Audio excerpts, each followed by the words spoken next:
What's up guys, Everything Apple Pro here, and you guys already know I didn't want to make this video, honestly. I really thought about it, and at the end of the day, what the heck, let's do it anyways.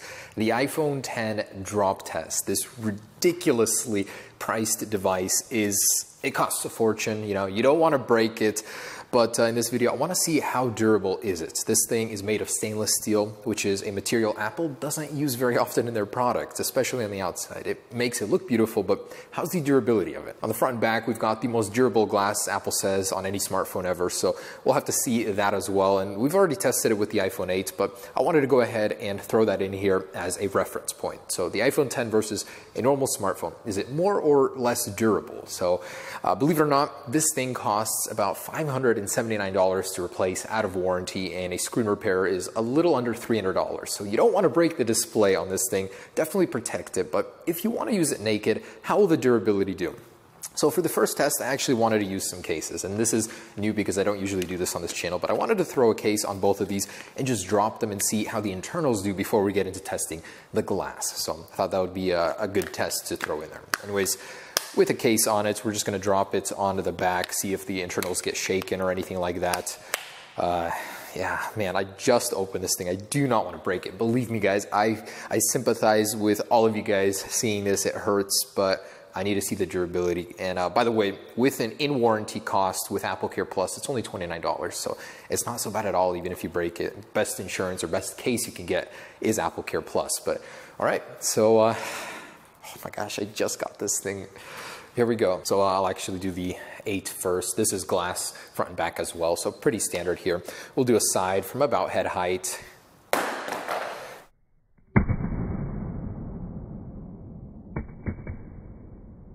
And this guy, so head height. And they're fine. I'm just going to drop them a couple more times real quick on the back. So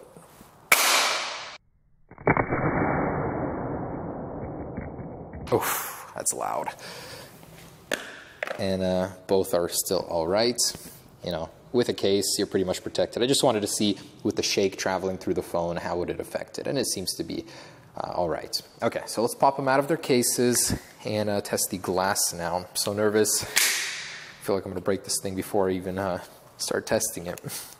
But I am kind of curious, how will the stainless steel absorb the impact compared to aluminum, which is, you know, a lot softer, and it seems to just bend when you drop it. All right, so let's start with the waist height impact. This is about 3 feet or so, and on the rear. In 3, 2, 1.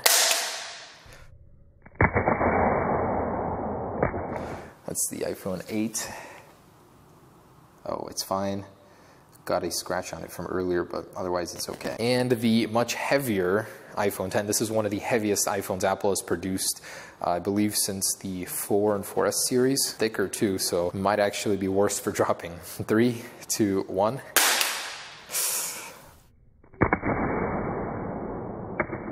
Please, please, please. Okay, we're all good here. I just feel like these things are so damn fragile, but the color is a little different, I noticed, versus the 8. It's a little darker. Interesting. Okay, so side impact here from waist height. 3, 2, 1. I can see that one's all right, and I'll move it aside. And 3, 2, 1.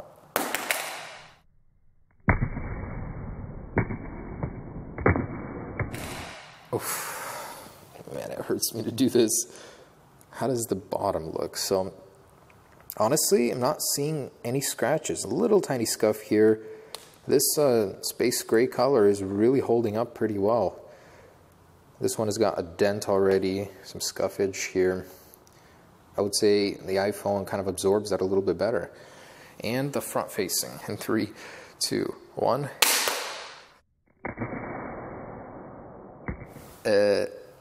It's all right.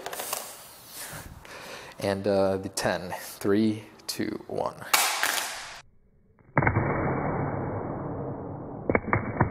Wow, that bounces. It is fine though, still responding. So normal day-to-day drops which I hope you guys never have to experience, but they always seem to come out of their most random times, are fine on both of these.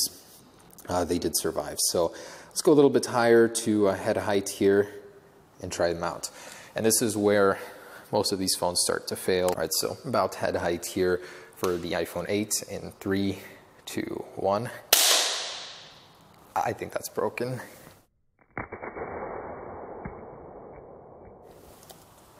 Yep, completely shattered. So about head height, 5 feet, you're gonna see damage on your phone. That's where you really need a case. But the new glass is actually pretty awesome because it doesn't really stick out as much. So cool. Otherwise, it is working here on the front. And the 10 here in 3, 2, 1.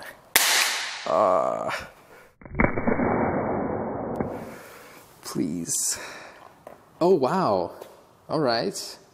I don't know what that could be. Honestly, the camera is a little bit wider. It's different, not as flat here.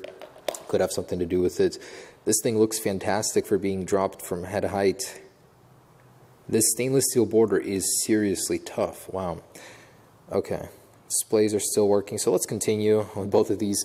Let's do the side impact here in 3, 2, 1. Oh, man.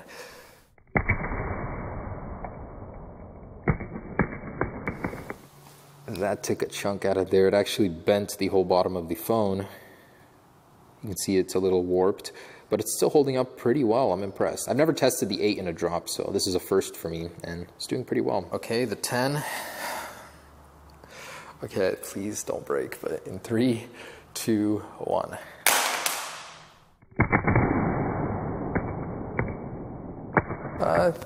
Kind of half on the side from the front, but still, look at that. It is held up marvelously, and the scuffs just seem to wipe away. It's like amazing how durable this stainless steel is. Still working perfectly. That leaves face down from head height. This is the 8 first, in 3, 2, 1. I don't know. Oh, wow. Welcome surprise there. Still working too. Back is demolished, so did well. Please, 3, 2, 1. Wow, that jumps.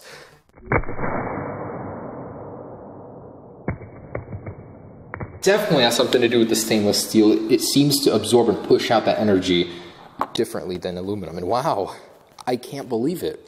That has survived the most brutal tests and is still working. And compared to the iPhone 8, even the back did survive. Of course, it's a lot to do with chance and all, but I definitely put these things through a difficult trial, and the iPhone 10 did come out in first place. It's heavier, thicker, seems to be tougher with that stainless steel. I am so impressed. And honestly, I think that this thing does absorb the energy differently. I see that it bounces more. It honestly seems like it's a much more durable material, and I love it. I love how it looks. If you look at the scratches, you really can't see much. I've just dropped this thing repeatedly, and it still looks pretty dang good. That's impressive. Wow, Apple's got a winner on their hands, and the frame hasn't bent at all. That's amazing. So, iPhone 10 seems to be one of the most durable phones I have ever tested in a drop. That's pretty incredible. Honestly, I don't want to break this phone, so I don't know about dropping it from higher. All right, guys, so there is the drop test. I'm honestly very surprised with the outcome. I thought that this thing would break much sooner, but I honestly don't want to break it. There's no reason to. I've had a lot of fans tell me, why would you drop it at over head height, you know, average about 5, 6 feet? There's really no need to, because most people won't be dropping it from that height. So I think I'll end the test here, but it did leave me with a very solid conclusion. The stainless steel is more durable. The display's really held up. It might honestly be because there isn't a home button down here, another point of area I see the breakage at. It's a very flat slab of glass, seems to be pretty even. That could be why. The back held up pretty well. I'm very impressed. I'm mostly impressed with just how scratch resistant the stainless steel border seems to be. I literally can't find almost a single little nick or scratch. Over here maybe a tiny bit. this thing is gonna hold up very well just from regular day-to-day scratches. All right, guys, so I actually have a problem. Face ID stopped working after the drops. I cannot get it to unlock my face. It won't even try. So I'm actually gonna jump into the passcode settings, see if I can find it there. But Face ID will not work. The camera, yeah, look at that. The camera doesn't work anymore. So so I don't know what's going on, but it did just freeze on me. Face ID is not available, yeah. So if you do drop your iPhone X repeatedly like that, the Face ID could stop working. One side effect at least. The phone physically did survive, but inside something came loose or got damaged. Very interesting. I haven't seen something like this before. So Face ID no longer works on this iPhone X. The camera works, but as soon as I get in there to start actually like scanning my face, I think that stopped working there. All right, interesting. So it didn't completely win, but on the physical side, yeah, it did win the drop test there. All right, guys. So not as durable as I thought, but thanks for watching, guys. Hope you enjoyed it. Stay tuned for more. Peace.